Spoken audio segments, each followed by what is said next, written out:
ಓಂ ಶ್ರೀ ಸಾಯಿರಾಮ್.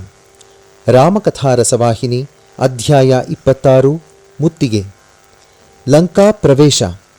ರಾಮನು ಶತ್ರುಗಳ ಸಮಾಚಾರವನ್ನು ಅಂಗದನ ಮೂಲಕ ತಿಳಿದು ಮಂತ್ರಿಗಳನ್ನು ಕರೆದು, ಲಂಕಾನಗರಕ್ಕೆ 4 ದ್ವಾರಗಳಿವೆ, ಅವುಗಳ ಮೇಲೆ ಹೇಗೆ ಮುತ್ತಿಗೆ ಹಾಕಬೇಕೆನ್ನುವುದನ್ನು ಆಲೋಚಿಸಿ ನಂತರ ಲಂಕೆಯನ್ನು ಪ್ರವೇಶಿಸಿ ಎಂದು ಆಜ್ಞಾಪಿಸಿದನು.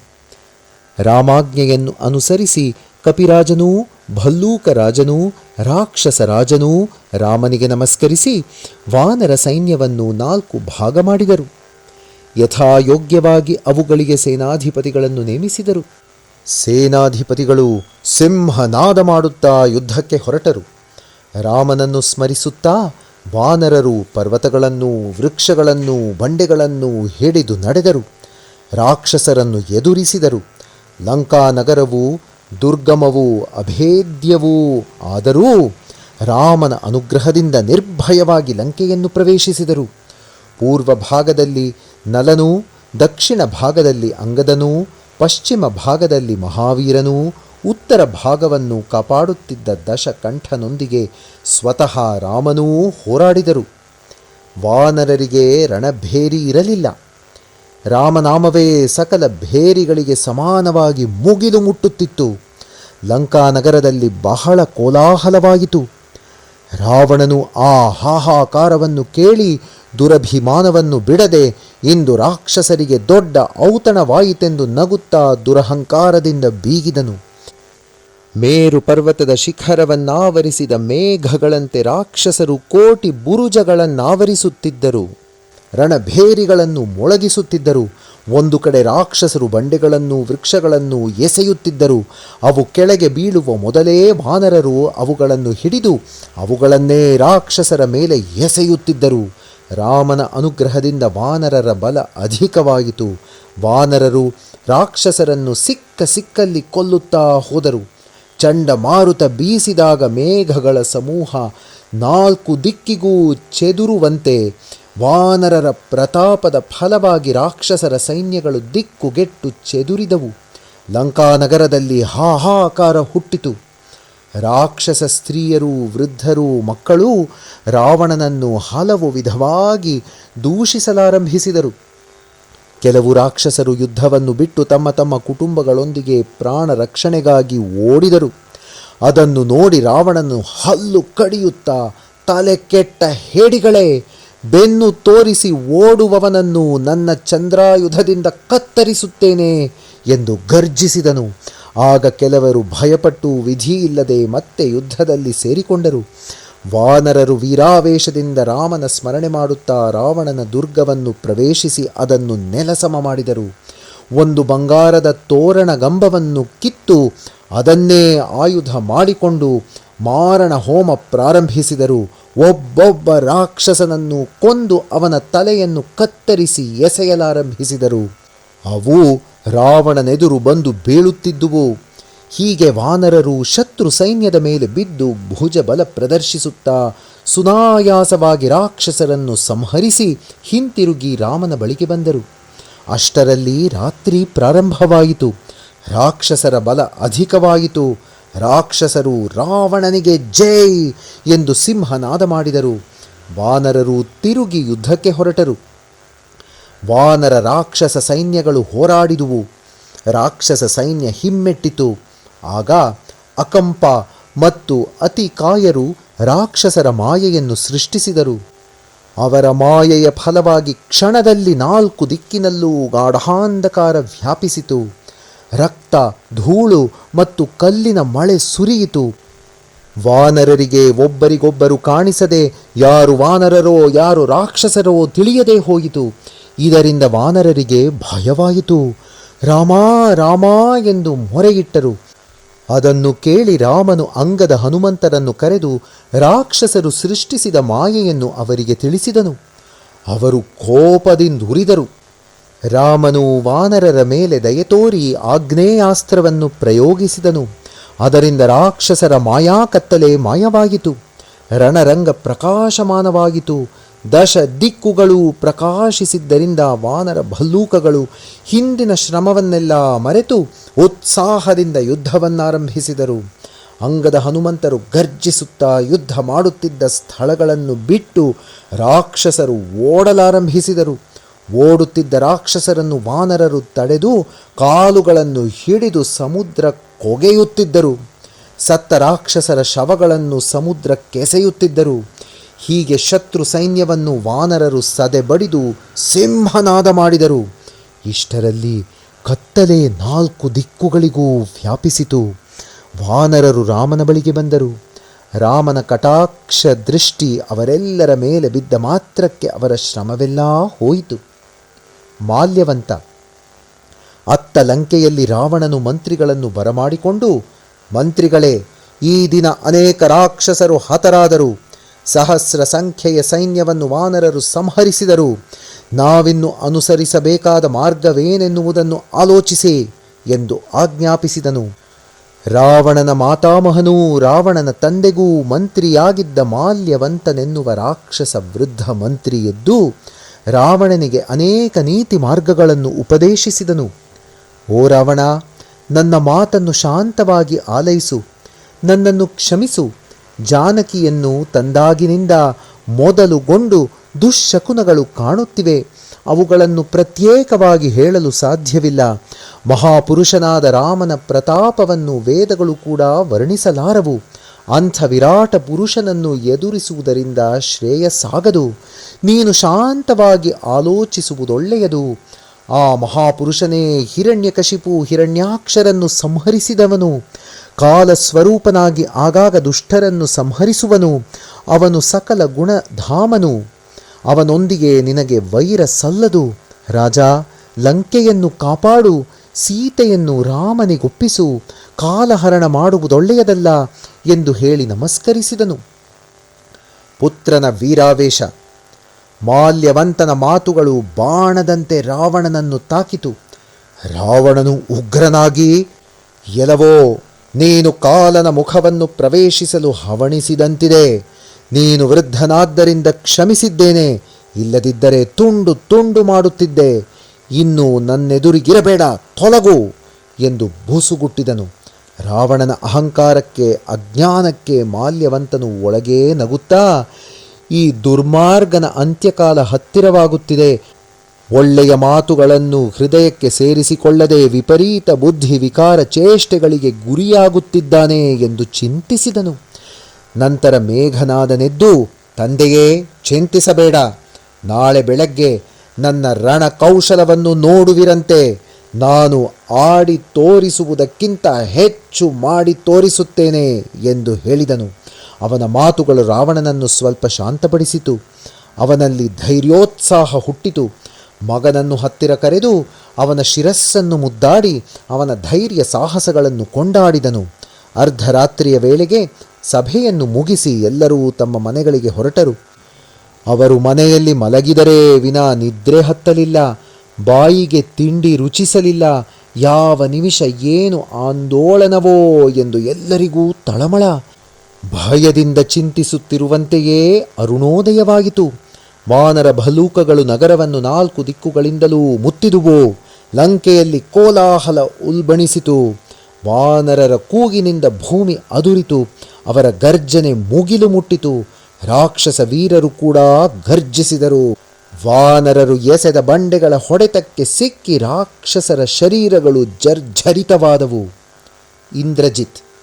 ವಾನರರು ನಗರವನ್ನು ಪ್ರವೇಶಿಸುತ್ತಿರುವರೆನ್ನುವ ವಾರ್ತೆ ಕೇಳಿ ಮೇಘನಾದನು ರೌದ್ರಾಕಾರ ತಾಳಿ ಆಯುಧಗಳನ್ನು ಹಿಡಿದು ಹೊರಟನು. ರಾಕ್ಷಸರು ರಣಭೇರಿ ಬಾರಿಸಿದರು. ಇಂದ್ರಜಿತ್ ಅತಿರಥ ಶ್ರೇಷ್ಠ. ಅವನನ್ನು ನೋಡಿ ವಾನರರು ಓಡಿದರು. ಓಡುತ್ತಿದ್ದ ವಾನರರನ್ನು ನೋಡಿ ಮೇಘನಾದನು ರೌದ್ರಾಕಾರನಾಗಿ ವೀರಾಲಾಪ ಮಾಡುತ್ತಾ ಬಾಣಗಳನ್ನು ಹೂಡಿ ಆಕರಣಾಂತ ಅವುಗಳನ್ನೆಳೆದು ಪ್ರಯೋಗಿಸಿದನು. ರೆಕ್ಕೆಗಳುಳ್ಳ ಕಾಲ ಸರ್ಪಗಳಂತೆ ಆ ಬಾಣಗಳು 4 ದಿಕ್ಕಿಗೂ ಹೋದವು. ವಾನರರು ಅವನೆದುರು ಬರಲು ಭಯಪಟ್ಟರು. ನಿರುತ್ಸಾಹ ಹೊಂದಿದರು. ಯುದ್ಧ ಬಿಟ್ಟು ಹಿಂದಿರುಗಿದರು. ಕೆಲವರು ಆ ಬಾಣಗಳ ಹೊಡೆತಕ್ಕೆ ನೆಲಕ್ಕುರುಳಿದರು, ಮೂರ್ಛೆ ಹೋದರು. ವಾನರ ಸೈನ್ಯದ ಈ ವ್ಯಾಕುಲತೆಯನ್ನು ನೋಡಿ ಹನುಮಂತನು ಕೋಪಗೊಂಡು ಮೇಘನಾದನ ಮೇಲೆ ಕಾಲನಂತೆ ಎರಗಿದನು. ಸಮೀಪದಲ್ಲಿದ್ದ ಪರ್ವತವನ್ನೆತ್ತಿ ಅವನ ಮೇಲೆ ಎಸೆದನು. ಕಾಲಾಂತಕನಂತೆ ಬರುತ್ತಿದ್ದ ಆ ಪರ್ವತವನ್ನು ನೋಡಿ ಮೇಘನಾದನು ಅಂತರಿಕ್ಷಕ್ಕೆ ಹಾರಿದನು. ಪರ್ವತದ ಕೆಳಗೆ ಸಿಕ್ಕಿ ರಥ ನುಚ್ಚು ನೂರಾಯಿತು. ರಥಾಶ್ವಗಳು ಸತ್ತವು.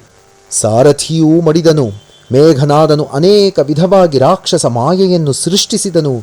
ಸಣ್ಣ ಹಾವು ಒಂದು ಗುರುತ್ಮಂತನನ್ನು ಬೆದರಿಸಿದಂತೆ ಅವನು ಹನುಮಂತನನ್ನು ಬೆದರಿಸಿದನು. ಆಕಾಶದಿಂದ ಬೆಂಕಿಯ ಮಳೆ ಸುರಿಸಿದನು. ಹಾಡು ಹಗಲಿನಲ್ಲಿ ಗಾಢಾಂಧಕಾರ ವ್ಯಾಪಿಸಿತು. ಅವರವರ ಕೈ ಅವರಿಗೇ ಕಾಣಿಸದಂತಾಯಿತು. ಇಂಥ ಮಾಯೆಯಿಂದ ವಾನರರು ಮತ್ತಷ್ಟು ವ್ಯಾಕುಲಗೊಂಡರು. ಇಂದಿಗೆ ತಮ್ಮ ಆಯುಷ್ಯ ಮುಗಿಯಿತೆಂದುಕೊಂಡರು. ರಾಕ್ಷಸ ಮಾಯೆಯನ್ನು ನೋಡಿ ರಾಮನು ತನ್ನೊಳಗೆ ನಕ್ಕು ವಾನರರ ಅಧೈರ್ಯವನ್ನು ಕಂಡು ಒಂದು ಬಾಣ ಪ್ರಯೋಗಿಸಿದನು. ಸೂರ್ಯೋದಯದಿಂದ ಅಂಧಕಾರ ತೊಲಗುವಂತೆ ರಾಕ್ಷಸ ಮಾಯೆ ತೊಲಗಿತು. ರಾಮನು ವಾನರರನ್ನು ಕೃಪಾದೃಷ್ಟಿಯಿಂದ ನೋಡಿದನು. ಅದರಿಂದ ವಾನರರ ಆಯಾಸ ನಿವಾರಣೆಯಾಯಿತು. ಅವರು ಪ್ರಬಲರಾಗಿ ಪುನಃ ಯುದ್ಧಕ್ಕೆ ಹೊರಟರು. ಒಂದು ಸಾರಿ ರಾಮಚಂದ್ರ ಪ್ರಭುವಿಗೆ ಜೈ ಎಂದು ಜೈಕಾರ ಮಾಡಿ ರಣಕ್ಕೆ ಧುಮುಕಿದರು. ಅವರನ್ನು ತಡೆಯಲು ರಾಕ್ಷಸರಿಗೆ ಸಾಧ್ಯವಾಗದೇ ಹೋಯಿತು. ಶಕ್ತಿ ರಾಮಾಜ್ಞೆಯ ಪ್ರಕಾರ ಲಕ್ಷ್ಮಣನು ಧನುರ್ಬಾಣಗಳನ್ನು ಹಿಡಿದು ಹನುಮನ ಸಹಿತ ಮೇಘನಾದನ ಮೇಲೆ ಯುದ್ಧಕ್ಕೆ ಹೊರಟನು. ಲಕ್ಷ್ಮಣನು ಮೇಘನಾದನನ್ನು ಎದುರಿಸಿದ್ದಾನೆನ್ನುವುದನ್ನು ಕೇಳಿ ರಾವಣನು ತನ್ನ ಮಗನ ಸಹಾಯಕ್ಕೆ ಇನ್ನೂ ಕೆಲವು ಜನ ರಾಕ್ಷಸರನ್ನು ಕಳಿಸಿದನು. ವಾನರರಿಗೆ ವೃಕ್ಷಗಳು ಶಿಲೆಗಳೇ ಆಯುಧಗಳಾದವು. ಉಭಯ ಸೈನ್ಯಗಳು ಉದ್ದಂಡ ಪರಾಕ್ರಮದಿಂದ ವಿಜೃಂಭಿಸುತ್ತಾ ದ್ವಂದ್ವ ಯುದ್ಧದಲ್ಲಿ ತೊಡಗಿದವು. ವಾನರರು ರಾಕ್ಷಸರನ್ನು ಮುಷ್ಟಿಯಿಂದ ಗುದ್ದಿ ಬಾಯಿಂದ ಕಚ್ಚಿ ಅದುಮಿ ಸಾಯಿಸಿದರು. ತಲೆಗಳನ್ನು ಹಾರಿಸಿದರು, ಭುಜಗಳನ್ನು ಕಿತ್ತರು. ವಾನರರು ಮಾಡುತ್ತಿದ್ದ ಆರ್ಭಟ ನವದ್ವೀಪಗಳಲ್ಲಿ ಕೇಳಿಸಿತು. ಶಿರವಿಲ್ಲದ ರಾಕ್ಷಸರ ಮುಂಡಗಳು ಓಡುತ್ತಿದ್ದುದನ್ನು ನೋಡಿ ವಾನರರು ನಗುತ್ತಾ ಆಶ್ಚರ್ಯಪಡುತ್ತಾ ಕೇಕೆ ಹಾಕುತ್ತಿದ್ದರು. ರಣಭೂಮಿಯಲ್ಲೂ ಲಂಕೆಯ ಬೀದಿಗಳಲ್ಲೂ ರಕ್ತ ಹರಿಯಿತು. ಲಕ್ಷ್ಮಣ ಮೇಘನಾದರೂ ಭಯಂಕರವಾಗಿ ಹೋರಾಡಿದರು. ಹೋರಾಟದಲ್ಲಿ ಅವರು ಒಬ್ಬರಿಗೊಬ್ಬರು ಸರಿಸಮರಾಗಿ ಕಂಡುಬಂದರು. ಇಂದ್ರಜಿತು ಮಾಯೋಪಾಯದಿಂದ ಲಕ್ಷ್ಮಣನನ್ನು ಜಯಿಸಲು ಪ್ರಯತ್ನಿಸಿದನು. ಆದರೆ ಅವನ ಪ್ರಯತ್ನಗಳು ವಿಫಲವಾದವು. ಲಕ್ಷ್ಮಣನು ಉಗ್ರನಾಗಿ ಇಂದ್ರಜಿತುವಿನ ರಥವನ್ನು ಪುಡಿ ಪುಡಿ ಮಾಡಿ ಸಾರಥಿಯನ್ನು ಕೊಂದನು.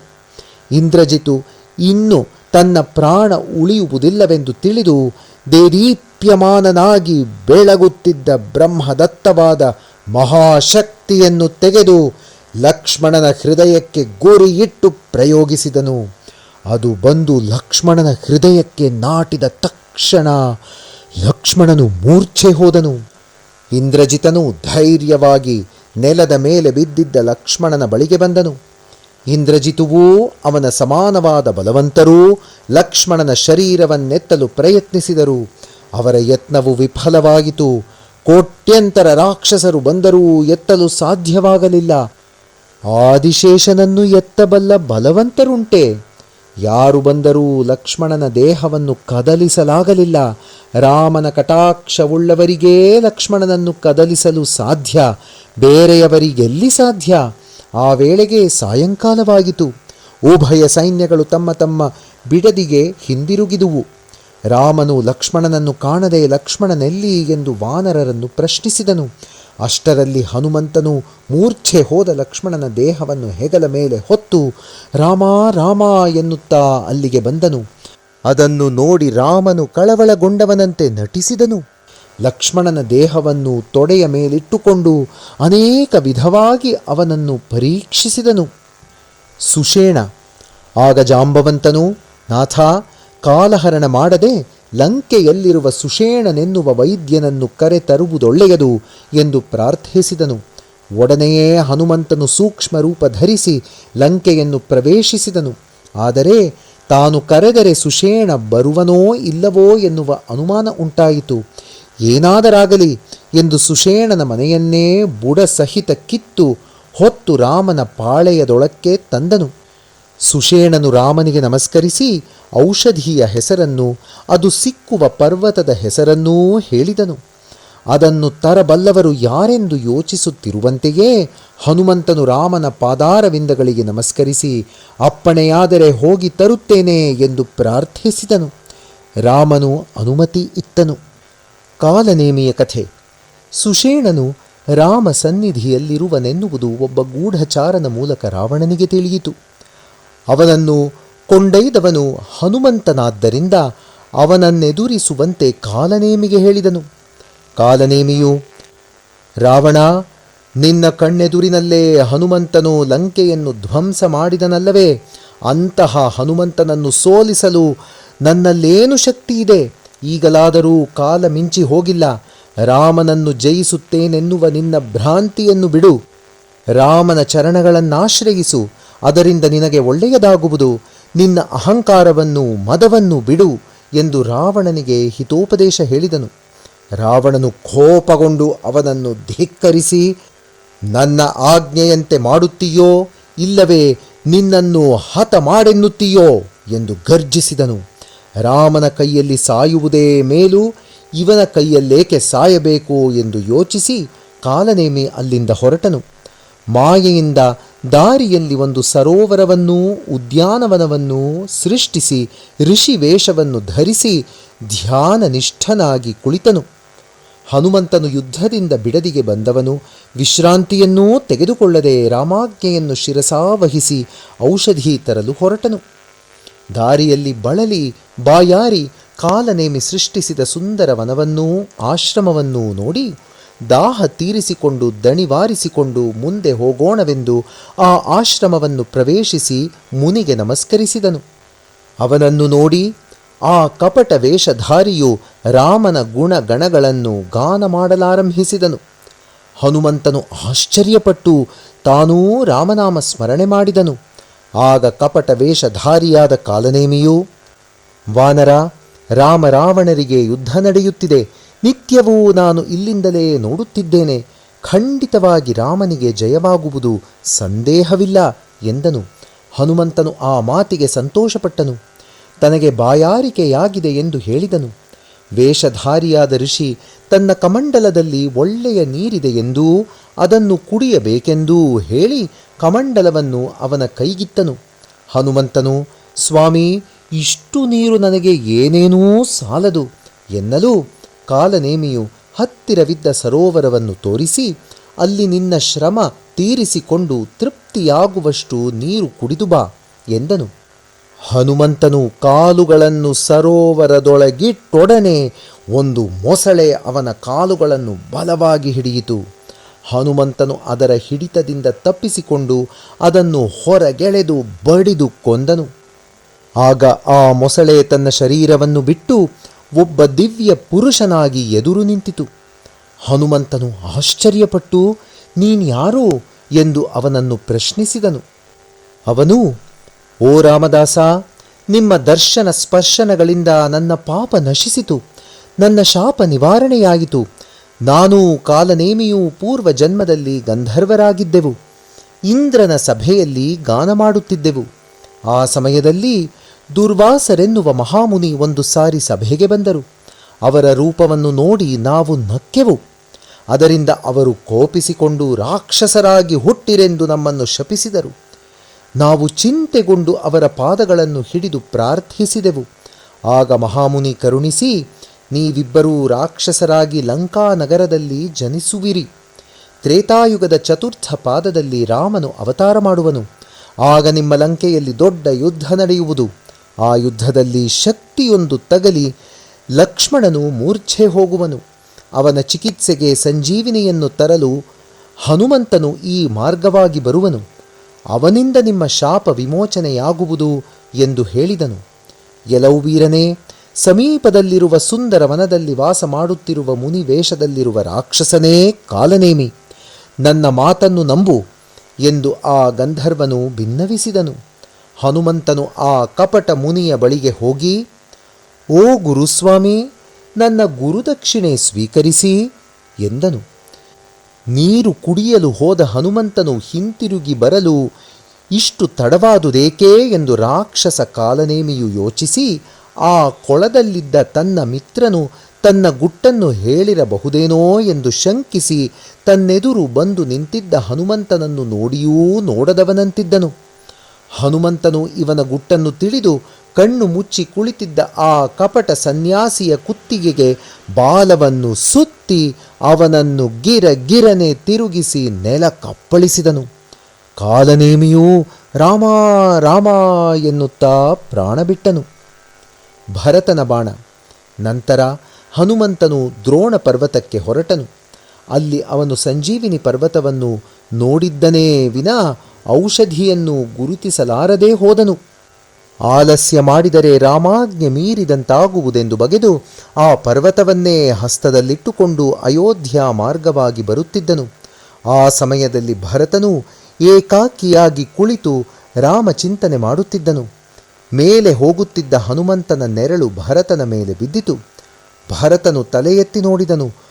ದೊಡ್ಡ ಪರ್ವತವನ್ನು ಕೈಯಲ್ಲಿಟ್ಟುಕೊಂಡು ವೇಗವಾಗಿ ಹಾರಿ ಹೋಗುತ್ತಿದ್ದ ಒಂದು ಕಪಿಯನ್ನು ನೋಡಿ ಅದು ಯಾವುದೋ ರಾಕ್ಷಸ ರೂಪವೆಂದು ತಿಳಿದು ಈ ರಾಕ್ಷಸನು ಇತರರಿಗೆ ಉಪದ್ರವ ಉಂಟು ಮಾಡುವ ಮೊದಲೇ ಅವನ ರೂಪನಾಶ ಮಾಡುವುದೊಳ್ಳೆಯದೆಂದು ನಿಶ್ಚಯಿಸಿ ಬಳಿಯಲ್ಲಿದ್ದ ಧನುಸ್ಸನ್ನು ಎತ್ತಿಕೊಂಡು ಬಾಣ ಹೂಡಿ ಆಕರಣಾಂತಕವಾಗಿ ಧನುಸ್ಸನ್ನೆಳೆದು ಪ್ರಯೋಗಿಸಿದನು. ಆ ಬಾಣವು ತಗಲಿದೊಡನೆ ಹನುಮಂತನು ಹಾ ರಾಮ ಎಂದು ಕೂಗಿದನು.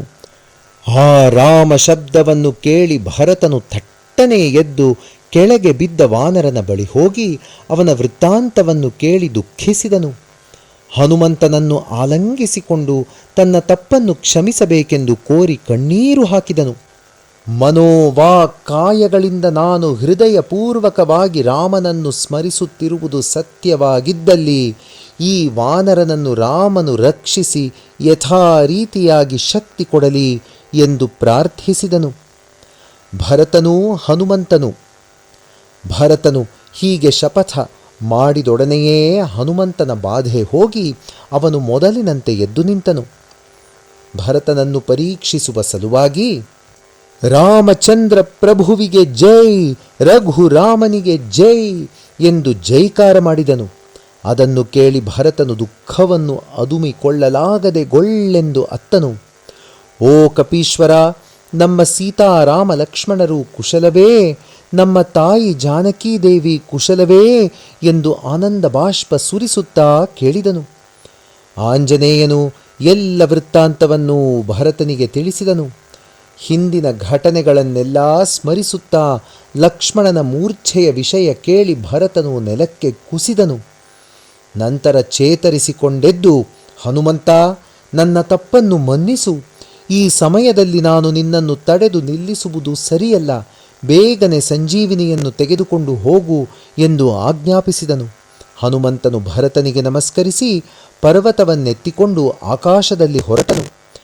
ಅವನು ಕಣ್ಣಿಗೆ ಕಾಣಿಸುವವರೆಗೂ ಭರತನು ಕಣ್ಣು ರೆಪ್ಪೆಯಾಡಿಸದೆ ಅವನನ್ನೇ ನೋಡುತ್ತಿದ್ದನು. ರಾಮನ ಕ್ಷೇಮ ಸಮಾಚಾರ ತಿಳಿಯಿತಲ್ಲ ಎಂದು ಒಂದು ಕಡೆ ಆನಂದ, ಸೀತಾಲಕ್ಷ್ಮಣರ ಪರಿಸ್ಥಿತಿಯನ್ನು ನೆನೆದು ಇನ್ನೊಂದು ಕಡೆ ಸಹಿಸಲಾರದ ದುಃಖ. ಇಂಥ ಸ್ಥಿತಿಯಲ್ಲಿ ಭರತನು ಅರಮನೆಗೆ ಹೋಗಿ ತಾಯಿಯರಿಗೆ ಈ ವಾರ್ತೆಯನ್ನು ತಿಳಿಸಿದನು. ತಾಯಿ ಸುಮಿತ್ರೆ ಮೊದಲು ಸ್ವಲ್ಪ ಚಿಂತಿಸಿದಳಾದರೂ ನಂತರ ರಾಮನು ಜೊತೆಯಲ್ಲಿದ್ದಾನಲ್ಲವೇ ಎಂದು ಧೈರ್ಯ ತಂದುಕೊಂಡಳು.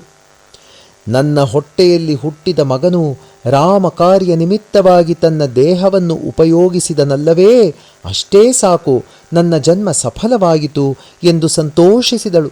ಆದರೆ ಈ ಸಮಯದಲ್ಲಿ ಲಕ್ಷ್ಮಣನ ಮೂರ್ಛೆಯಿಂದಾಗಿ ರಾಮನಿಗೆ ಎಷ್ಟು ದುಃಖವಾಗಿದೆಯೋ, ತಮ್ಮನ ವಿಯೋಗದಿಂದ ಅವನೆಷ್ಟು ಚಿಂತಿಸುತ್ತಿದ್ದಾನೋ ಎಂದು ಯೋಚಿಸಿ ಶತ್ರುಘ್ನನನ್ನು ಕರೆದು, ಮಗು, ನೀನು ಕೂಡಲೇ ರಾಮನ ಸಹಾಯಕ್ಕಾಗಿ ಹೋಗು ಎಂದಳು.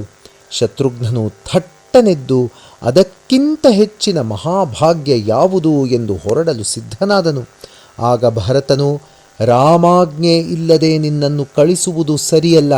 ನೀನೀಗ ಹೋದರೆ ರಾಮನು ಬೇಸರಗೊಳ್ಳಬಹುದು. ಅವನಾಜ್ಞೆಯನ್ನು ಶಿರಸ ವಹಿಸುವುದೇ ನಮ್ಮ ಕರ್ತವ್ಯ ಎಂದು ಅವನನ್ನು ಸಮಾಧಾನಪಡಿಸಿದನು. ರಾಮನ ವಿಲಾಪ. ಇತ್ತ ಲಂಕಾಪಟ್ಟಣದಲ್ಲಿ ರಾಮನು ಲಕ್ಷ್ಮಣನನ್ನು ಕಾಪಾಡುತ್ತಿದ್ದನು. ಅರ್ಧರಾತ್ರಿಯಾಗಿತ್ತು. ವಾನರೆಲ್ಲರೂ ರಾಮನನ್ನು ಸುತ್ತುವರಿದಿದ್ದರು. ರಾಮನು ತಾನು ಮಾನವ ಮಾತ್ರನೆಂಬಂತೆ ಓ ವಾನರರೇ, ಅರ್ಧರಾತ್ರಿ ಆಗಿಹೋಯಿತು. ಇಲ್ಲಿಯವರೆಗೂ ಹನುಮಂತನ ಸುಳಿವಿಲ್ಲ. ಅವನಿಗೆ ದ್ರೋಣಗಿರಿ ಪರ್ವತದ ದಾರಿ ಗೊತ್ತಾಗದೆ ಕಂಗಾಲಾಗಿದ್ದಾನೋ ಏನೋ.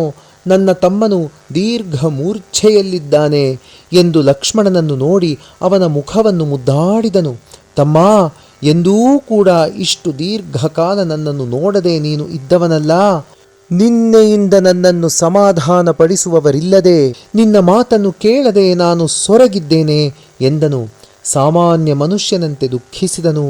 ಓ ಲಕ್ಷ್ಮಣ, ನನ್ನ ಸಲುವಾಗಿ ತಂದೆ ತಾಯಿಗಳನ್ನು ಬಿಟ್ಟು ನನ್ನೊಂದಿಗೆ ಕಾಡಿಗೆ ಬಂದೆ. ಪಡಬಾರದ ಕಷ್ಟಗಳನ್ನೆಲ್ಲ ಪಟ್ಟೆ. ನನ್ನ ಕಷ್ಟಗಳನ್ನು ಲೇಷ ಮಾತ್ರವೂ ಸಹಿಸಲಾರದೆ ಹೋದೆ. ನಿನ್ನ ಸ್ವಭಾವ ಕೋಮಲ. ನನಗಾಗಿ ಬಿಸಿಲಿನಲ್ಲಿ ಬೆಂದು, ಮಳೆಯಲ್ಲಿ ನೆಂದು, ಚಳಿಯನ್ನನುಭವಿಸಿ, ಹೊತ್ತು ಹೊತ್ತಿಗೆ ಆಹಾರವಿಲ್ಲದೆ ಸಿಕ್ಕಿದ ಅಷ್ಟಿಷ್ಟು ಆಹಾರವನ್ನು ನನಗೆ ಕೊಟ್ಟು ನೀನು ಉಪವಾಸ ಇರುತ್ತಿದ್ದೆಯಲ್ಲವೇ ಲಕ್ಷ್ಮಣ. ಅಂಥ ನಿನ್ನ ಪ್ರೇಮವನ್ನು 12 ಗಂಟೆ ಕಾಲ ನಾನು ಅನುಭವಿಸದೆ ಹೋದೆನಲ್ಲ ಲಕ್ಷ್ಮಣ. ಒಂದು ಸಾರಿ ನನ್ನನ್ನು ಕಣ್ತೆರೆದು ನೋಡು ಎಂದು ತಮ್ಮನ ಗಲ್ಲವನ್ನು ಹಿಡಿದು ಪ್ರಲಾಪಿಸುತ್ತಿದ್ದ ರಾಮನನ್ನು ನೋಡಿ ವಾನರರು ಕಣ್ಣೀರು ಹಾಕಿದರು. ಕೆಲವರು ರಾಮನ ದುಃಖವನ್ನು ನೋಡಲಾರದೆ ಪರ್ವತಗಳನ್ನೂ ಮರಗಳನ್ನೂ ಹತ್ತಿ ಹನುಮಂತನ ದಾರಿ ಕಾಯತೊಡಗಿದರು. ಇಷ್ಟರಲ್ಲಿ ಹನುಮಂತನು ಸಂಜೀವಿನಿ ಪರ್ವತವನ್ನು ಹೊತ್ತು ಪ್ರತ್ಯಕ್ಷನಾದನು. ಕರುಣಾರಸದೊಂದಿಗೆ ವೀರರಸ ಬೆರೆತಂತೆ ಹನುಮಂತನು ಬಂದು ವಾನರರೊಂದಿಗೆ ಕೂಡಿಕೊಂಡನು. ಹನುಮಂತನನ್ನು ನೋಡಿ ವಾನರರು, ಧನ್ಯರಾದೆವು. ನೀನು ಬೆಳಗಾಗುವುದರೊಳಗೆ ಬರದೇ ಇದ್ದಿದ್ದರೆ ನಾವು ಸಮುದ್ರದಲ್ಲಿ ಬಿದ್ದು ಪ್ರಾಣ ಕಳೆದುಕೊಳ್ಳುತ್ತಿದ್ದೆವು. ಲಕ್ಷ್ಮಣನ ವಿಯೋಗ ಬಾಧೆಯನ್ನು ನಾವು ಸಹಿಸಲಾರೆವು. ನಮ್ಮ ಪ್ರಾಣಗಳನ್ನು ಕಾಪಾಡಿದೆ. ನಿನ್ನ ಋಣವನ್ನು ನಾವು ತೀರಿಸುವುದೆಂತೂ ಎಂದರು. ಸಂಜೀವಿನಿ ಪರ್ವತವನ್ನು ತಂದ ಹನುಮಂತನನ್ನು ನೋಡಿ ರಾಮನು ಪರಮಾನಂದ ಭರಿತನಾದನು. ವಿಶಲ್ಯಕರಿಣಿ, ಸಂಧಾನಕರಿಣಿ, ಸುವರ್ಣಕರಿಣಿ, ಸಂಚಾರಕರಿಣಿ ಎನ್ನುವ 4 ವಿಧದ ಮೂಲಿಕೆಗಳನ್ನು ಸುಷೇಣನು ಲಕ್ಷ್ಮಣನಿಗೆ ಸ್ಪರ್ಶ ಮಾಡಿಸಿದನು. ಲಕ್ಷ್ಮಣನು ತಕ್ಷಣ ಎದ್ದು ಕುಳಿತನು. ರಾಮನು ಪರಮಾನಂದದಿಂದ ಅವನನ್ನು ಆಲಂಗಿಸಿಕೊಂಡು, ಲಕ್ಷ್ಮಣ, ಇಷ್ಟು ಕಾಲ ಎಲ್ಲಿ ಹೋಗಿದ್ದೆ ಎಂದು ಆನಂದ ಬಾಷ್ಪಗಳನ್ನು ಸುರಿಸುತ್ತಾ ಬ್ರಹ್ಮಾನಂದದಲ್ಲಿ ಮುಳುಗಿದನು. ಸಂಜೀವಿನಿ ಪರ್ವತದ ಗಾಳಿ ಬೀಸಿದೊಡನೆ ಸತ್ತು ಬಿದ್ದಿದ್ದ ವಾನರರೆಲ್ಲರೂ ಸಹ ಎದ್ದು ಕುಳಿತರು. ಬದುಕಿ ಬಂದ ಅವರನ್ನು ಆಲಂಗಿಸಿಕೊಂಡು ವಾನರರು ಬ್ರಹ್ಮಾನಂದದಲ್ಲಿ ಮುಳುಗಿದರು. ಹನುಮಂತನನ್ನು ಬಗೆ ಬಗೆಯಾಗಿ ಕೊಂಡಾಡಿದರು. ರಾಮನು ಪ್ರಜ್ಞೆ ತಳೆದು ಎದ್ದ ಲಕ್ಷ್ಮಣನನ್ನು ಆಶೀರ್ವದಿಸಿ ಸುಷೇಣನಿಗೆ ರಾವಣನಿಂದ ಯಾವ ಕೇಡೂ ಆಗದಂತೆ ಕಾಪಾಡುವೆನೆಂದು ಪ್ರತಿಜ್ಞೆ ಮಾಡಿದನು. ಸುಷೇಣನಿಗೆ ಸಂಜೀವಿನಿಯನ್ನು ಕೊಟ್ಟು ಅವನ ಮನೆಯನ್ನು ಲಂಕೆಯಲ್ಲಿ ಅದರ ಸ್ಥಳದಲ್ಲಿ ಇಟ್ಟು ಬರುವಂತೆ ಆಜ್ಞಾಪಿಸಿದನು. ಹನುಮಂತನು ಆನಂದದಿಂದ ಕೇಕೆ ಹಾಕುತ್ತಾ ತನ್ನ ಸೋದರ ವಾನರರೂ ತನ್ನ ಪ್ರಭುವೂ ಬದುಕಿದ್ದಕ್ಕಾಗಿ ಪರಮಾನಂದ ಹೊಂದಿ ಸುಷೇಣನನ್ನು ಕೊಂಡಾಡಿದನು. ಅವನಿಗೆ ಅನೇಕ ವಿಧವಾಗಿ ಕೃತಜ್ಞತೆ ಹೇಳುತ್ತಾ ಲಂಕೆಯಲ್ಲಿ ಅವನನ್ನು ಅವನ ಸ್ಥಳದಲ್ಲಿ ಸೇರಿಸಿದನು. ರಣಭೇರಿ. ಬೆಳಗಾಯಿತು. ಲಂಕೆಯಲ್ಲಿ ಮತ್ತೆ ರಣಭೇರಿಗಳು ಮೊಳಗಿದವು. ವಾನರರು ಅಮಿತೋಲ್ಲಾಸದಿಂದ ರಾಮ ಕಟಾಕ್ಷ ಬಲವನ್ನು ಕೊಂಡಾಡುತ್ತಾ ಹಲವು ಆನೆಗಳ ಬಲದಿಂದ ಕೇಕೆ ಹಾಕಿದರು. ಆ ದಿನ ಬಲಶಾಲಿಯಾದ ಧೂಮ್ರಾಕ್ಷನು ಯುದ್ಧಕ್ಕೆ ಬಂದನು. ಮಹಾವೀರರಾದ ವಾನರರು ಅವನನ್ನು ಎದುರಿಸಿ 2ನೇ ದಿನ ಅವನನ್ನು ವಧಿಸಿದರು. ಅವನ ನಂತರ ಆಕಂಪನನು ಯುದ್ಧಕ್ಕೆ ಬಂದನು. ಅವನೂ ಮಹಾವೀರ. ಅವನು ಪರಿ ವಿಧವಾಗಿ ಭಯಂಕರವಾಗಿ ಯುದ್ಧ ಮಾಡಿದನು. ಅಂಗದನು ಅವನೊಂದಿಗೆ ಹೋರಾಡಿ ಅವನನ್ನು ಕೊಂದನು. ಆಕಂಪನನ ಮರಣ ವಾರ್ತೆಯನ್ನು ಕೇಳಿದೊಡನೆಯೇ ಪ್ರಹಸ್ತನು ಉಗ್ರನಾಗಿ ಝೇಂಕಾರ ಮಾಡುತ್ತಾ ಬಂದನು. ನಲನು ಅವನನ್ನು ಎದುರಿಸಿ ಘೋರ ಯುದ್ಧ ಮಾಡಿದನು. ರಾಮನನ್ನು ಸ್ಮರಿಸುತ್ತಾ ಪ್ರಹಸ್ತನನ್ನು ಎತ್ತಿ ನೆಲಕ್ಕೆ ಕುಕ್ಕಿ ಸಂಹರಿಸಿದನು. ಪ್ರಹಸ್ತನು ನೆಲಕ್ಕುರುಳಿದೊಡನೆ ಮಹೋದರನು ಗರ್ಜಿಸುತ್ತಾ ಬಂದನು. ಹನುಮಂತನು ಅವನನ್ನು ಕೊಲ್ಲಲು ಸಿದ್ಧನಾಗಿ ಮಹಾವೀರಾವೇಶದಿಂದ ಗರ್ಜಿಸುತ್ತಾ ಕಟ ಕಟ ಹಲ್ಲು ಕಡಿಯುತ್ತಾ ಮಹೋದರನ ಮೇಲೆ ಬಿದ್ದು ಅವನನ್ನು ತುಂಡು ತುಂಡು ಮಾಡಿದನು. ನಂತರ ಕುಂಭಕರ್ಣನ ಕುಮಾರನಾದ ಕುಂಭ ನಿಕುಂಭರು ಅನೇಕ ಮಂದಿ ರಾಕ್ಷಸ ವೀರರೊಡಗೂಡಿ 5 ದಿನಗಳು ವಾನರರೊಂದಿಗೆ ಹೋರಾಡಿದರು. 6ನೆಯ ದಿನ ಕುಂಭನಿಕುಂಭರು ವೀರಸ್ವರ್ಗ ಹೊಂದಿದರು. ಈ ಘೋರವನ್ನು ನೋಡಿ ಲಂಕೆಯಲ್ಲಿಯ ರಾಕ್ಷಸರು ಭಯಭ್ರಾಂತರಾಗಿ ತಮ್ಮ ಪ್ರಾಣ ಯಾವ ನಿಮಿಷ ಹೋಗುವುದೋ ಎಂದು ದಿಗಿಲುಗೊಂಡು ಪ್ರಾಣ ರಕ್ಷಣೆಗಾಗಿ ಕೆಲವರು ಓಡಿದರು. ಕೆಲವರು ವಾನರರ ಶರಣು ಹೋದರು. ರಾವಣನನ್ನು ಅನೇಕ ವಿಧವಾಗಿ ಬೈದರು. ಮಂಡೋದರಿಯ ಬಳಿ ಮೊರೆಯಿಟ್ಟರು. ಮಂಡೋದರಿ ಕೂಡ ರಾವಣನ ದುರ್ಬುದ್ಧಿಗೆ ವ್ಯಥೆಪಟ್ಟು ರಾಮನನ್ನು ಪ್ರಾರ್ಥಿಸಿದಳು. ಇಷ್ಟರಲ್ಲಿ ಮಹಾಯೋಧನಾದ ಮಕರಾಕ್ಷನು ಯುದ್ಧಕ್ಕೆ ಬಂದನು.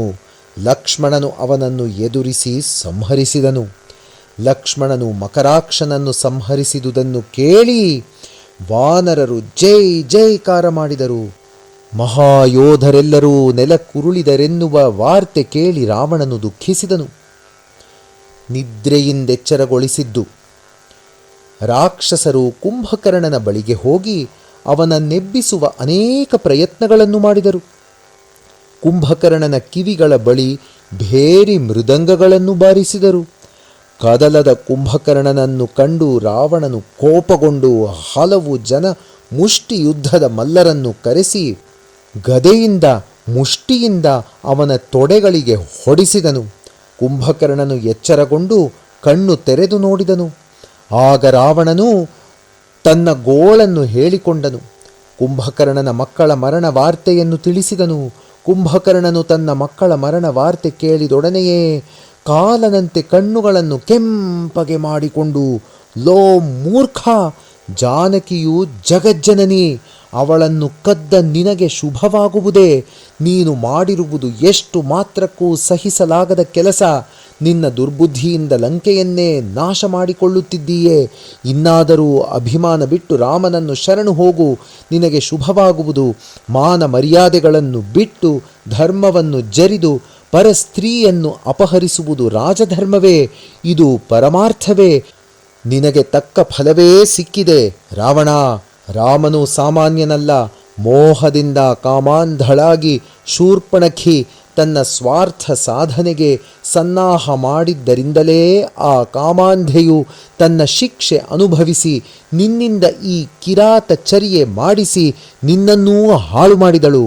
ಹೆಂಗಸಿನ ಮಾತು ಕೇಳಿ ನ್ಯಾಯಾನ್ಯಾಯವನ್ನು ಮರೆತು ಕೈಯಾರ ಕೇಡು ತಂದುಕೊಂಡೆ, ಛೀ ಎಂದು ರಾವಣನನ್ನು ಬೈದನು. ರಾವಣನು ತನ್ನ ತಪ್ಪನ್ನು ಮುಚ್ಚಿಕೊಂಡು, ಈ ಆಪತ್ ಸಮಯದಲ್ಲಿ ನನ್ನನ್ನು ಬಿಡುವುದು ಸರಿಯಲ್ಲ. ಏನೇ ಆಗಲಿ ನೀನು ಯುದ್ಧಕ್ಕೆ ಸಿದ್ಧನಾಗಲೇಬೇಕು, ನನ್ನ ಪ್ರಾಣವನ್ನು ಕಾಪಾಡಲೇಬೇಕು ಎಂದು ಕುಂಭಕರ್ಣನನ್ನು ಪರಿಪರಿ ವಿಧವಾಗಿ ಬೇಡಿಕೊಂಡನು. ವಿಧಿಯಿಲ್ಲದೆ ಸೋದರನ ಮೇಲಿನ ಅಭಿಮಾನದಿಂದ ಕುಂಭಕರ್ಣನು ಯುದ್ಧಕ್ಕೆ ಸಿದ್ಧನಾದನು. ಬಿಂದಿಗೆ ಬಿಂದಿಗೆ ಕಳ್ಳು, ಬುಟ್ಟಿ ಬುಟ್ಟಿ ಮಾಂಸವನ್ನು ತಂದು ಅವನ ಮುಂದಿಟ್ಟರು. ಕಾಲಹರಣ ಮಾಡದೆ ಕುಂಭಕರ್ಣನು ಮಾಂಸ ಮದ್ಯಪಾನಗಳನ್ನು ಮುಗಿಸಿ ರಣರಂಗಕ್ಕೆ ಹೊರಟನು. ಅವನು ಬರುತ್ತಿರುವುದನ್ನು ನೋಡಿ ವಿಭೀಷಣನು ಅವನೆದುರು ಹೋಗಿ ಪಾದಗಳಿಗೆ ನಮಸ್ಕರಿಸಿ ತನ್ನ ಹೆಸರು ಹೇಳಿದನು. ಕುಂಭಕರ್ಣನು ತಮ್ಮನಾದ ವಿಭೀಷಣನನ್ನು ಆಲಂಗಿಸಿಕೊಂಡನು. ಆಗ ವಿಭೀಷಣನು, ಅಣ್ಣ, ರಾವಣನು ನನ್ನನ್ನು ಸಭೆಯಲ್ಲಿ ಕಾಲಿನಿಂದ ತಳ್ಳಿ ಅವಮಾನ ಮಾಡಿದನು. ನಾನು ಪೂರ್ವೋತ್ತರಗಳನ್ನು ಆಲೋಚಿಸಿ ಅವನಿಗೆ ಎಷ್ಟೋ ಹಿತೋಪದೇಶ ಮಾಡಿದೆ. ಆದರೆ ಧೂರ್ತರಾದ ಮಂತ್ರಿಗಳ ಮಾತು ಕೇಳಿ ಅವರ ಮುಂದೆ ನನ್ನ ಬಗ್ಗೆ ಸಹಿಸಲಾಗದಷ್ಟು ಅವಮಾನದ ಮಾತುಗಳನ್ನಾಡಿದನು. ತಾಳಲಾರದೆ ನಾನು ರಾಮನನ್ನು ಶರಣು ಹೋದೆ. ರಾಮನು ಸರ್ವಜ್ಞನಾದುದರಿಂದ ನಾನು ದೀನನೆನ್ನುವುದನ್ನರಿತು ನನ್ನನ್ನು ಸ್ವೀಕರಿಸಿದನು ಎಂದನು. ಅದಕ್ಕೆ ಕುಂಭಕರ್ಣನು, ತಮ್ಮ, ರಾವಣನಿಗೆ ಮೃತ್ಯು ಸನ್ನಿಹಿತವಾಗಿದೆ. ಆದ್ದರಿಂದ ಯಾರ ಹಿತೋಪದೇಶವನ್ನೂ ಅವನು ಕೇಳುವುದಿಲ್ಲ. ನಿಜವಾಗಿಯೂ ನೀನು ಧನ್ಯ. ರಾಕ್ಷಸ ಕುಲಕ್ಕೆ ಭೂಷಣಪ್ರಾಯನು. ಆ ಸುಖ ಸಾಗರನನ್ನು, ಆ ರಘುಕುಲ ರಾಮನನ್ನು ನೀನು ಸೇವಿಸುವುದರಿಂದ ರಾಕ್ಷಸ ಕುಲವೆಲ್ಲವೂ ಪವಿತ್ರವಾಯಿತು. ಹೋಗು, ರಾಮನನ್ನು ಸೇವಿಸು ಎಂದು ತಮ್ಮನನ್ನು ಸಮಾಧಾನಪಡಿಸಿ, ತಮ್ಮ, ನನ್ನ ಪಕ್ಷ ಶತ್ರು ಪಕ್ಷವೆಂದು ಚಿಂತಿಸದಿರು. ನಾನು ಯುದ್ಧ ಮಾಡಬಲ್ಲೆ. ನನಗೂ ಸಹಿತ ಕಾಲ ಸನ್ನಿಹಿತವಾಗಿದೆ. ನನ್ನ ಮನಸ್ಸು ರಾವಣನಿಗೆ ಗೊತ್ತಿದೆ. ನೀನು ಸ್ವಪಕ್ಷ ಪರಪಕ್ಷವೆನ್ನುವ ಭೇದ ಮಾಡದೆ ರಾಮನನ್ನು ಸೇವಿಸು ಎಂದನು. ಹೀಗೆ ವಿಭೀಷಣನು ಕುಂಭಕರ್ಣನ ಅಪ್ಪಣೆ ಪಡೆದು ಹೊರಟನು. ರಾಮನ ಬಳಿಗೆ ಬಂದು, ಓ ನಾಥ, ಆ ಪರ್ವತಾಕಾರ, ಆ ರಣಧೀರ ಕುಂಭಕರ್ಣನು ನಿಮ್ಮೊಂದಿಗೆ ಹೋರಾಡಲು ಬಂದಿದ್ದಾನೆ ಎಂದು ಹೇಳಿದನು. ವಾನರರು ವೃಕ್ಷಗಳನ್ನು, ದೊಡ್ಡ ದೊಡ್ಡ ಬಂಡೆಗಳನ್ನು ಕುಂಭಕರ್ಣನ ಮೇಲೆ ಎಸೆಯತೊಡಗಿದರು. ಆದರೆ ಕುಂಭಕರ್ಣನ ಮನಸ್ಸು ವಿಚಲಿತವಾಗಲಿಲ್ಲ, ದೇಹ ಕದಲಲಿಲ್ಲ. ಮದ ಗಜವನ್ನು ಕಣ್ಣು ರೆಪ್ಪೆಯಿಂದ ಹೊಡೆದಂತಾಯಿತು. ವಾನರರು ಅವನನ್ನು ಎಷ್ಟು ಮಾತ್ರಕ್ಕೂ ಕದಲಿಸಲಾರದೆ ಹೋದರು. ಆಗ ಮಹಾವೀರನು ಹೂಂಕರಿಸಿ ಕುಂಭಕರ್ಣನನ್ನು ಬಲವಾಗಿ ಗುದ್ದಿದನು. ಕುಂಭಕರ್ಣನು ನಿಶ್ಚೇಷ್ಟಿತನಾಗಿ ಎಚ್ಚರ ತಪ್ಪಿ ಬಿದ್ದನು. ಸ್ವಲ್ಪ ಹೊತ್ತಿನ ಮೇಲೆ ಎಚ್ಚರ ತಂದುಕೊಂಡು ಮಹಾವೀರನನ್ನು ಬಲವಾಗಿ ಗುದ್ದಿದನು. ಮಹಾವೀರನು ನೆಲಕ್ಕುರುಳಿದನು. ನಂತರ ನಲನೀಲರು ಕೂಡಿ ಕುಂಭಕರ್ಣನ ಮೇಲೆ ಬಿದ್ದು ಹೋರಾಡಿದರು. ಆದರೆ ಅವನ ಬಲವನ್ನು ಎದುರಿಸಲಾರದೆ ಹೋದರು. ವಾನರರು ಭಯಗೊಂಡರು.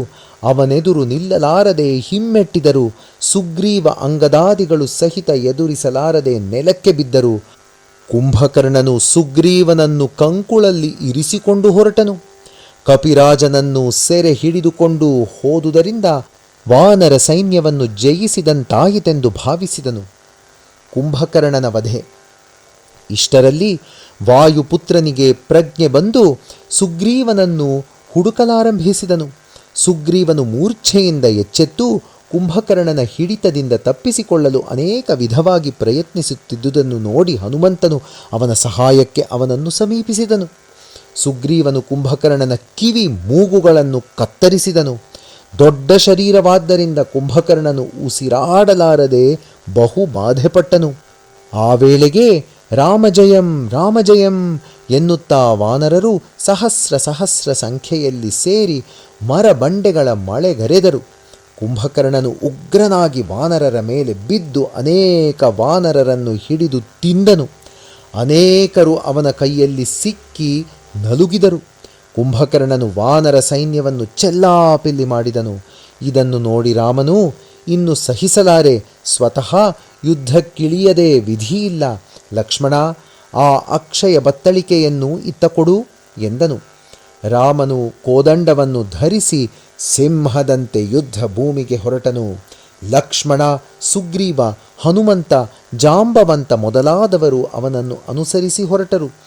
ರಾಮನು ರೆಕ್ಕೆಗಳುಳ್ಳ ಕಾಲ ಸರ್ಪಗಳಂಥ ಬಾಣಗಳನ್ನು ಪ್ರಯೋಗಿಸಿದನು. ಆ ಬಾಣಗಳು ವಾಯು ವೇಗದಲ್ಲಿ 4 ದಿಕ್ಕಿನಲ್ಲೂ ತುಂಬಿಕೊಂಡವು. ಕೋಟಿಗಟ್ಟಲೆ ರಾಕ್ಷಸ ವೀರರನ್ನು ರಾಮನು ಸಂಹರಿಸಿದನು. ಅವನ ಬಾಣಗಳ ಹೊಡೆತವನ್ನು ತಾಳಲಾರದೆ ರಾಕ್ಷಸರು ಓಡಿಹೋದರು. ಬಿಟ್ಟ ಬಾಣಗಳು ಮತ್ತೆ ಬಂದು ಅವನ ಬತ್ತಳಿಕೆಯನ್ನು ಸೇರುತ್ತಿದ್ದವು. ರಾಮನು ರಾಕ್ಷಸರ ಅಂತ್ಯ ಮಾಡುವನೆಂದು ತಿಳಿದು ಕುಂಭಕರ್ಣನು ಕೋಪೋದ್ದೀಪಿತನಾಗಿ ಸಿಂಹನಾದ ಮಾಡುತ್ತಾ ತಿರುಗಿ ಯುದ್ಧಕ್ಕೆ ಬಂದನು. ಅವನು ಬರುವುದನ್ನು ಕಂಡ ವಾನರರು ಓಡಲಾರಂಭಿಸಿದರು. ಇದನ್ನು ನೋಡಿ ರಾಮನು ವಿಧಿಯಿಲ್ಲದೆ ಅವನ ಮೇಲೆ ಬಾಣಗಳ ಪ್ರಯೋಗ ಮಾಡಿದನು. ಅವು ಹೋಗಿ ಕುಂಭಕರ್ಣನ ಭುಜಗಳನ್ನು ಕತ್ತರಿಸಿದುವು.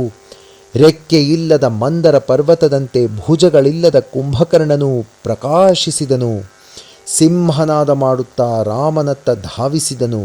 ರಾಮನು ಆಕರ್ಣಾಂತವಾಗಿ ಧನುಸ್ಸನ್ನೆಳೆದು ಮುಖ ಮುಚ್ಚಿ ಹೋಗುವಂತೆ ಬಾಣಗಳ ಪ್ರಯೋಗ ಮಾಡಿದನು. ಆದರೂ ಕುಂಭಕರ್ಣನು ನೆಲ ಕುರುಳದೆ ನಿಂತಿರುವುದನ್ನು ನೋಡಿ ಮತ್ತೊಂದು ಬಾಣವನ್ನು ಹೊಡೆದನು. ಆ ಬಾಣದಿಂದ ಕುಂಭಕರ್ಣನ ತಲೆ ಕಳಚಿ ಕೆಳಗೆ ಬಿದ್ದಿತು. ಭೂಮಿ ಕಂಪಿಸಿತು.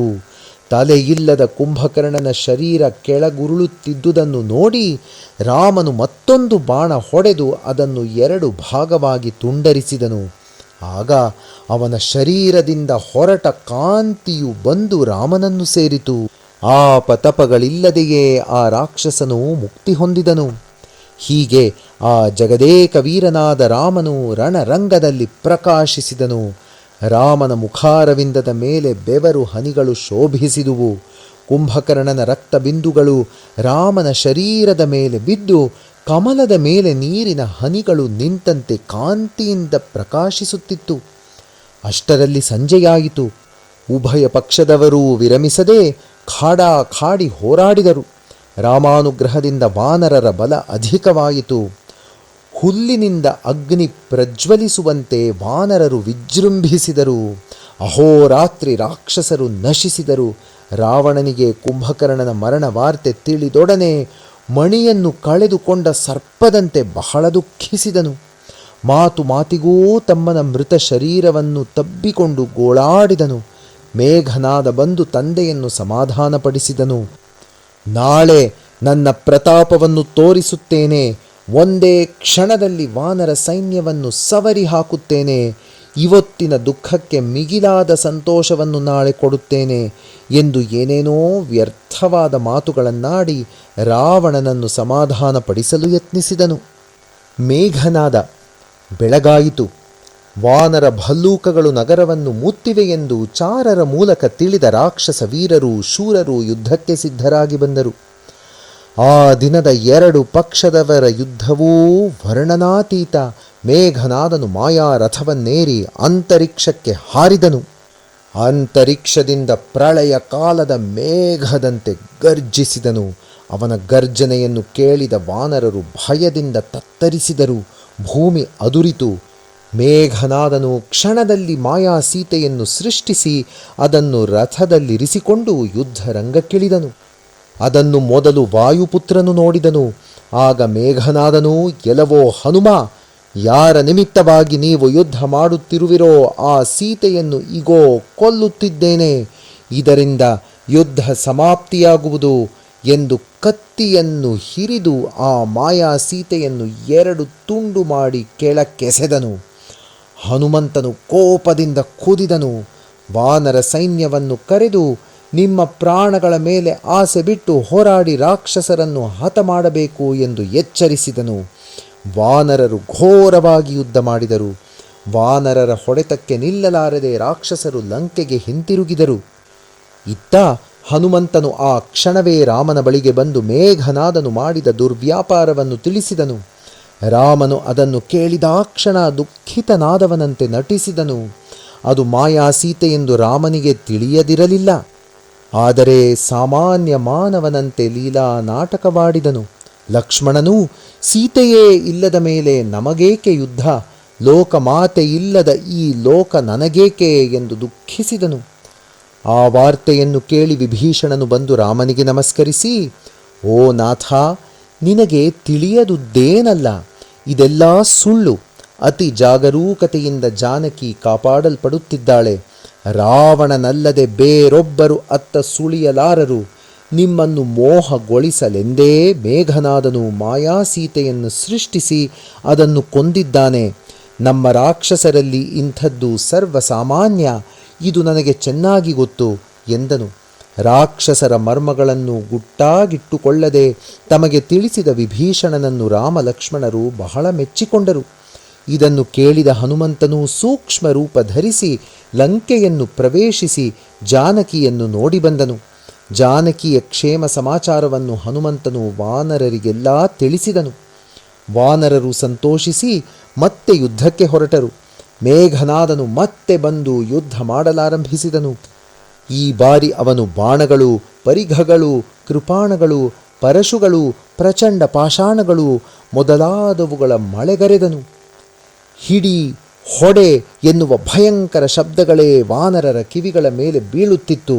ಆದರೆ ಯಾರು ತಮ್ಮನ್ನು ಹೊಡೆಯುತ್ತಿದ್ದಾರೆನ್ನುವುದೇ ತಿಳಿಯದೇ ಹೋಯಿತು. ವಾನರರು ದಿಗ್ಭ್ರಾಂತರಾದರು. ಎತ್ತ ಕಡೆ ಹೋಗಲೂ ತೋಚದಾಯಿತು. ಮಹಾಬಲವಂತರಾದ ನಲ, ನೀಲ, ಅಂಗದ, ಹನುಮಂತರು ಸಹಿತ ದಿಗಿಲುಗೊಂಡರು. ಮೇಘನಾದನು ಲಕ್ಷ್ಮಣ, ಸುಗ್ರೀವ, ವಿಭೀಷಣರ ಮೇಲೆ ಬಾಣಗಳನ್ನು ಪ್ರಯೋಗಿಸಿದನು. ಅವರ ಶರೀರಗಳು ಘಾಸಿಗೊಂಡವು. ಆದರೂ ಅವರು ಲೇಷವೂ ಭಯಗೊಳ್ಳದೆ ಎದುರು ಬಿದ್ದು ತಿರುಗಿ ಯುದ್ಧ ಮಾಡಿದರು. ನಂತರ ಮೇಘನಾದನು ರಾಮನೊಂದಿಗೆ ಯುದ್ಧ ಮಾಡಲಾರಂಭಿಸಿದನು. ಸರ್ಪಗಳಂಥ ಬಾಣಗಳನ್ನು ಅವನ ಮೇಲೆ ಪ್ರಯೋಗಿಸಿದನು. ಲೀಲಾಮಾನುಷ ಸೂತ್ರಧಾರಿ ಖರದೂಷಣಾಂತಕ ರಾಮನು ಆ ಸರ್ಪಾಸ್ತ್ರಕ್ಕೆ ಕಟ್ಟುಬಿದ್ದನು. ಯುದ್ಧಕ್ಕೆ ಗೌರವ ತರಲೋಸುಗ ರಾಮನು ನಾಗಾಸ್ತ್ರದಿಂದ ಬಂಧಿತನಾದನು. ಇದು ರಾಮನ ಸುಗುಣ ಚರಿತ್ರೆ. ಮನೋವಾಕಾಯಗಳಿಂದ ಅವನ ಚರಿತ್ರೆಯನ್ನು ತರ್ಕಿಸಲು ಸಾಧ್ಯವಿಲ್ಲ. ರಾಮನು ಬಂಧಿತನಾದ್ದರಿಂದ ವಾನರರು ಕಂಗಾಲಾದರು. ಮೇಘನಾದನು ಇದನ್ನು ನೋಡಿ ದುರ್ವಚನಗಳನ್ನಾಡುತ್ತಾ ಅಲ್ಲಿಗೆ ಬಂದನು. ಜಾಂಬವಂತನು ಅವನನ್ನು ನೋಡಿ, "ಎಲವೋ ದುಷ್ಟ, ನಿಲ್ಲು" ಎಂದು ಗರ್ಜಿಸಿದನು. ಅವನ ಮಾತು ಕೇಳಿ ಮೇಘನಾದನು, "ಎಲವೋ ನೀಚ, ನೀನು ವೃದ್ಧನಾದ್ದರಿಂದ ನಿನ್ನನ್ನು ಬಿಟ್ಟೆ. ಛೀ, ನಿನ್ನ ಮಾತೇನು ಲಕ್ಷ್ಯ ನನಗೆ" ಎಂದು ಜಾಂಬವಂತನನ್ನು ಹಳಿದು ಅವನ ಮೇಲೆ ಒಂದು ತ್ರಿಶೂಲವನ್ನು ಪ್ರಯೋಗಿಸಿದನು.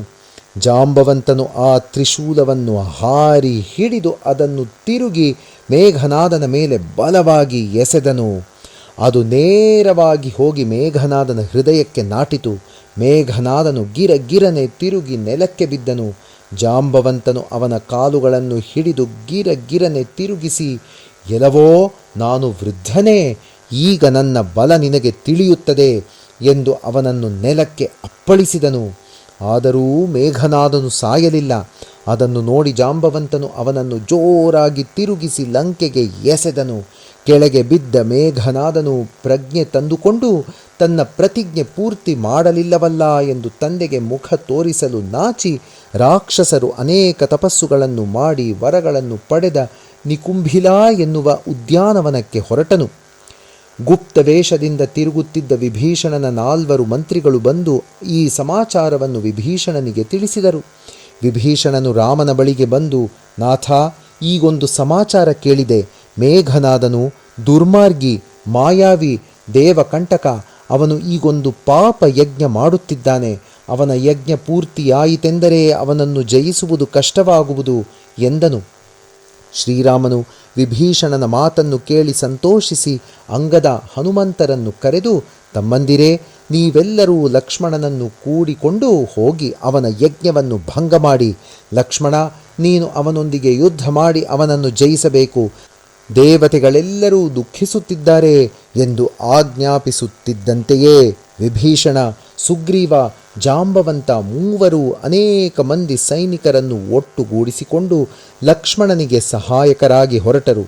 ಲಕ್ಷ್ಮಣನು ಧನುರ್ಬಾಣಗಳನ್ನು ಧರಿಸಿ ಅಕ್ಷಯ ಬತ್ತಳಿಕೆಯನ್ನು ಕಟ್ಟಿಕೊಂಡು ರಾಮನಿಗೆ ನಮಸ್ಕರಿಸಿ ರಾಮನನ್ನು ಸ್ಮರಿಸುತ್ತಾ ತೆರಳಿದನು. ಮೇಘನಾದನ ಮರಣ. ಅಂಗದ, ನಲ, ನೀಲ, ಮೈಂದ ಮೊದಲಾದ ಯೋಧರೂ ಹನುಮಂತನೊಂದಿಗೆ ಹೊರಟರು. ನಿಕುಂಭಿಲಾ ಯಜ್ಞ ಸ್ಥಳಕ್ಕೆ ಅವರು ಹೋಗುವ ಹೊತ್ತಿಗೆ ಮೇಘನಾದನು ಕೋಣದ ಮಾಂಸ ರಕ್ತಗಳನ್ನು ಹೋಮ ಮಾಡುತ್ತಿದ್ದನು. ಅವರು ಯಜ್ಞವನ್ನು ಧ್ವಂಸ ಮಾಡಲಾರಂಭಿಸಿದರು. ಆದರೂ ಅವನು ದೀಕ್ಷೆಯನ್ನು ಬಿಡಲಿಲ್ಲ. ಆಗ ಅವರು ವ್ಯಾಜ ಸ್ತುತಿ ಮಾಡಲಾರಂಭಿಸಿದರು. ಆಗಲೂ ಅವನು ಯಜ್ಞವನ್ನು ಬಿಟ್ಟೇಳಲಿಲ್ಲ. ಇದೇ ಸಮಯವೆಂದು ಅವರು ಮೇಘನಾದನ ಜುಟ್ಟನ್ನು ಹಿಡಿದು ಒದ್ದರು. ಆಗ ಅವನು ಸಟ್ಟನೆದ್ದು ತ್ರಿಶೂಲವನ್ನು ಹಿಡಿದು ಅವರ ಮೇಲೆ ಬಿದ್ದನು. ಅಂಗದನೂ ಹನುಮಂತನೂ ಅವನನ್ನೆದುರಿಸಿದರು. ಅವನು ತ್ರಿಶೂಲದಿಂದ ಅವರನ್ನು ಹೊಡೆದನು. ಆ ಹೊಡೆತಕ್ಕೆ ಅವರು ನೆಲಕ್ಕೆ ಬಿದ್ದರು. ಲಕ್ಷ್ಮಣನು ಆ ತ್ರಿಶೂಲವನ್ನು ಹಿಡಿದು 2 ತುಂಡು ಮಾಡಿದನು. ಅಷ್ಟರಲ್ಲಿ ಅಂಗದನೂ ಹನುಮಂತನೂ ಎಚ್ಚರ ತಂದುಕೊಂಡು ಅವನನ್ನು ಬಡಿದರು. ಆದರೆ ಅವರ ಹೊಡೆತಕ್ಕೆ ಅವನೇನೂ ಜಗ್ಗಲಿಲ್ಲ, ಅದನ್ನು ಗಮನಿಸಲೂ ಇಲ್ಲ. ಲಕ್ಷ್ಮಣನು ಮೃತ್ಯು ಸಮಾನವಾದ ಬಾಣವೊಂದನ್ನು ಅವನ ಮೇಲೆ ಪ್ರಯೋಗಿಸಿದನು.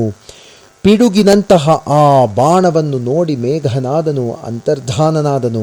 ಅನೇಕ ಮಾಯಾವೇಷಗಳನ್ನು ಧರಿಸಿ ಮೋಸದ ಯುದ್ಧ ಮಾಡಿದನು. ಅದನ್ನು ಲಕ್ಷ್ಮಣನು ಸಹಿಸದೆ ಅಮೋಘವಾದ ಬಾಣವೊಂದನ್ನು ಅನುಸಂಧಾನ ಮಾಡಿ ರಾಮ ಪ್ರತಾಪವನ್ನು ಸ್ಮರಿಸಿ ಪ್ರಯೋಗಿಸಿದನು.